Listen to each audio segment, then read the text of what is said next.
Welcome. Gentlemen, can you hear us? If so, Good. it's funny, Innocent, that I feel we've met before, but we hadn't. We met today, a few minutes ago, actually. So can you tell the crowd a little bit about yourself? I was born in Goma, in the Democratic Republic of Congo, and that's where I grew up. During my childhood, I witnessed the inflows of refugees from Rwanda who were fleeing genocide to Congo ex-Zaire, and that was 1994. And that conflict extended to Congo until in 1996, it happened that I lost my mother in that war that extended to Congo. And between 1996 to 2009, I witnessed a lot of violence to community and to my family as well, and friends. It happened that in 2008, my father was kidnapped.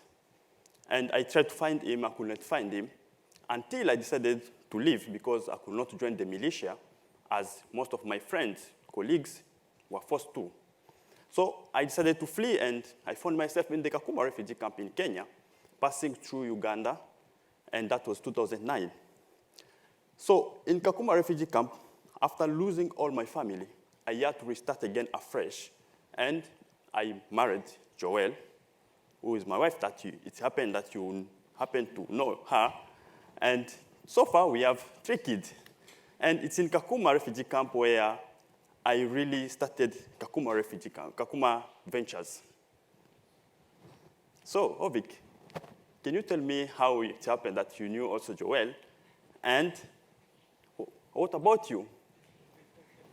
Yeah, it's funny that I met your wife before I met you. So Joelle and I worked together, actually. Joelle interned with our innovation service last year, and I had actually heard about you, Innocent, a lot, and your 3 children, and all the opportunities and challenges that went with having children in Kakuma, and then between Kakuma and Nairobi, the challenges there. So I'm very happy that we finally met. It's interesting also that you were in Goma and you fled Goma in 2009, whereas I served in Goma in 2007 and 2009. So it's also a calamity that I arrived to Goma for the same emergency that led to you fleeing the country.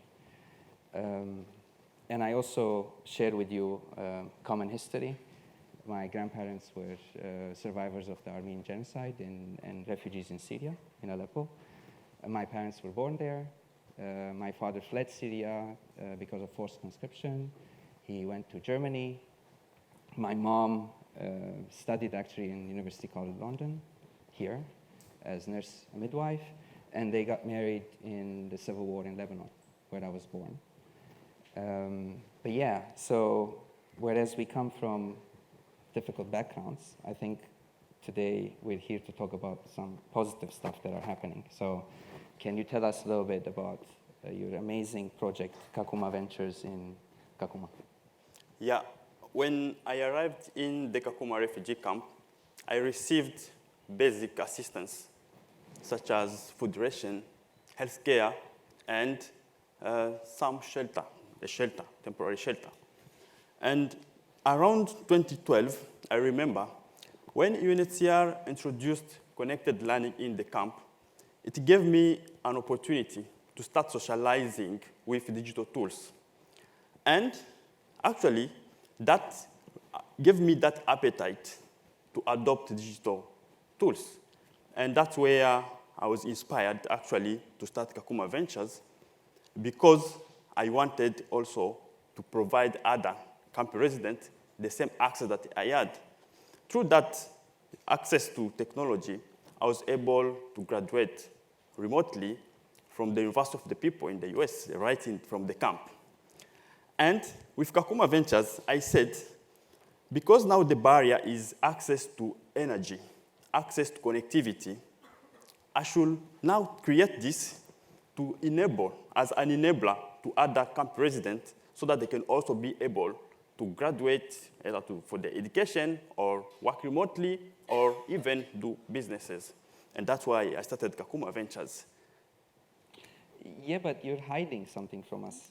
I think the reason why you actually came here was because I think you're about to win something. I mean, I'm maybe getting too ahead of the game, but can you tell us a little bit why? It's so emotional, Hovig, I'm telling you. That I started Kakuma Ventures in the refugee camp, and now I'm in London because our work has been recognized by Ashton, and we are finalists tonight at the Royal Geographic Societies at 7. You can join us to celebrate. So I guess you're winning because you got all of the votes. But Hovig, it seems we are sharing a lot in common. Can you tell me also about what you're up to? Yeah, I think we're going to spend a wonderful day together getting to know each other even more. Actually, as Greg said, I've been serving mostly on the African continent and Middle East for the past 15 years. And that took me to many places. And what is very interesting as of 2011, clearly every time we had refugees coming out of a conflict zone, I'm remembering Tunisia in 2011, besides what you can maybe think of, need to food, to water, what we started getting is requests for SIM cards, charging phones. The world is evolving, people want to have access, people want to build their own lives, and they don't want to rely on others to do so. So, and I would give my number, and my colleagues would say, why would you give your number?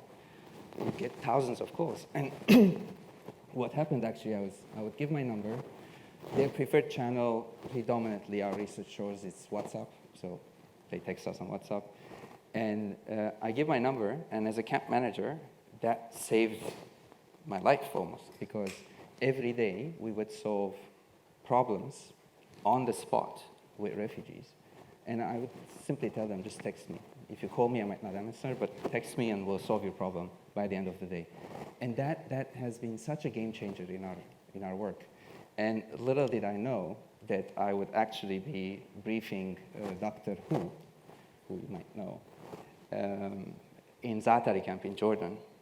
And you see that we don't also just get text messages for grievances and needs. I would also regularly get messages wishing me a happy Friday. And it really, you don't realize that on my birthday I get messages from refugees I've known from all over the world, minus some of my cousins, for example. So that relationship, the digital relationship, is extremely important and it's extremely empowering. Now, I would give my number, but that's not really a corporate way of handling it. It was just my personal number. What happens when I leave? So we thought that we need to up our game. The world is going more and more digital, so we need, as an institution, to invest in the way we communicate with refugees. So we're going to play a short video for you, if we may, that kind of showcase what we've done over the past few years. And I think someone has to play the video now. UNHCR is committed to putting people at the center of its humanitarian response. Building on our international commitments, UNHCR has policies in place to ensure that we remain accountable to the people we assist. This includes how we communicate with communities. When people are forced to flee their homes, one of their most basic needs is access to timely and reliable information. Increasingly, the refugees we work with tell us that WhatsApp is one of the main tools they use to communicate with friends and family. Where communities tell us that they want to use digital tools to engage with humanitarian responders, we ask one key question. What would be your preferred channel or platform for communicating with UNHCR? WhatsApp. Porque WhatsApp me permite comunicarme con personas que están afuera en Venezuela, también te permite para comunicarte con personas aquí, puedes comunicarte en grupos, es un poco más accesible, de verdad, para la comunicación. WhatsApp porque brinda mucha privacidad a través del cifrado entre mensajes. With this knowledge, UNHCR is piloting a tool for two-way communication with forcibly displaced people that uses the WhatsApp messaging service. Thanks to generous support from the Government of Luxembourg, we have been able to partner with the Prekout Foundation to use their Turn.io tool. Turn.io uses WhatsApp's business product to help large organizations communicate with people at scale. For UNHCR, the platform allows us to share relevant information with forcibly displaced people on their request through the WhatsApp messaging app, using a combination of automated and human-assisted responses. Using the WhatsApp service, individuals can seek answers to common questions about their rights and the services available to them. They can also be referred quickly to UNHCR staff when they need specific support. For example, to report an incident of violence or abuse. Y esta herramienta es más una manera de fortalecer la comunicación con las comunidades de personas refugiadas en el Ecuador. El principal objetivo es que las personas puedan acceder a información útil, actualizada, que sea verificada también, que puedan confiar en esta información para saber cuáles son sus derechos en el país, cómo acercarse a la ACNUR, cómo acercarse a las organizaciones socias de la ACNUR, cómo hacer una solicitud de asilo y una diversidad de otros elementos, otros contenidos. We know that privacy and data protection are extremely important to the communities we work with. Through our close partnership with Prekout, we are able to ensure that people's data is stored securely. We're also making sure that people using the service understand their data rights and what they're signing up to, by providing them with a detailed privacy statement and opt-in questions before they start. With this pilot, we hope to demonstrate that using WhatsApp allows UNHCR to provide information and engage with displaced people in a way that suits their preferences, meets their needs, and manages their personal data responsibly.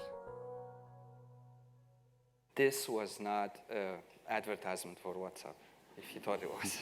It wasn't. This is just to say that we have made a decision to use the preferred channels of communication of refugees and not create our own. And actually in the crowd, I have a good friend of mine, Mike, who's standing at the balcony. Mike is our head of digital engagement, and we are working with him and other teams to open the space for multiple channels of communication that refugees can use and displaced populations so that we can better serve them. And we can actually design and implement programs that are much better suited for the needs of communities. But it's not only that. In the innovation service, we're investing in a number of projects globally. So this year, we're running around 60 projects globally that provide both basically funding and technical partnership support to refugee-led organizations and our teams to solve a host of challenges that we have.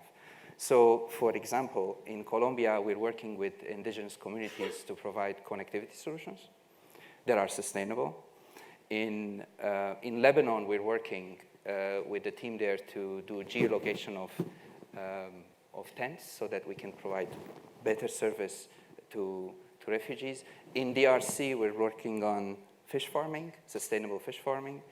In Peru, we're doing folk catchment systems to solve water problems. And today, we are about to embark on a project that would hopefully change the way we do business. We're looking at the early warning systems for UNHCR and humanitarian partners, looking at also impacts of climate change on displacement and human-made conflict, and see how we can maybe be more prepared to the calamities that are happening. Our previous speaker spoke about the risk of displacement. Displacement is happening. Unfortunately, maybe we took a break during COVID from having so many wars in one go, but it seems we're catching up, unfortunately. And so we want to be better prepared to better serve. Now also, I mean, there's a lot of difficulties, but there's a lot of opportunities. And I want to say, just to bring it a bit home, that we're working with 2 universities in the UK. One of them on looking at the responsible, ethical, and human rights-based use of technologies, especially artificial intelligence, so that we make the right decisions as opposed to the wrong ones. But we're also working with another UK-based university. We've done a study on the solar lanterns we procure and distribute, and realized that we're not doing enough user-centric design. We have to be careful about the e-waste that looks at the e-waste that is generated from solar lanterns. We need to make them more repurposable, more repairable. So we're working really with people who are based in the UK even to find solutions to complex problems. I'm not going to name the company, but we're about to sign a 2-year partnership with another UK-based company. They're smiling. I don't know if you can detect them. Everyone's smiling here. Who are championing us, who will be supporting us for the years to come on solving all of these challenges that we are facing. Now, I know that we have this thing about Q&A and people ask questions, but actually we have a question for you. So before we listen to your questions, maybe you can tell us, if you scan the QR code, and tell us what can you in the audience do individually and through your organizations to solve challenges with digital adoption amongst refugee and forcibly displaced communities. Now you have 5 answers there. Pick your 3 favorite ones, and then we'll see what the answers will be.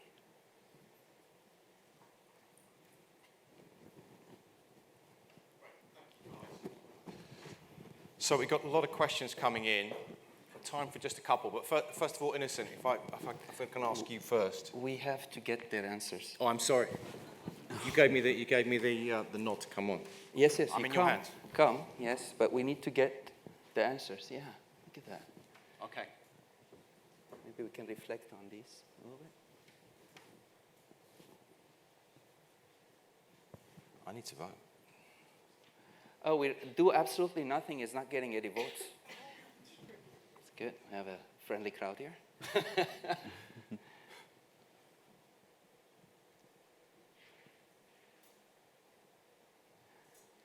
Yeah, I think we're onto something, because if I were to vote, I would have probably voted not do absolutely nothing. So, I mean, this was just to prod you that every one of us here can actually contribute. We are very open to partnering up.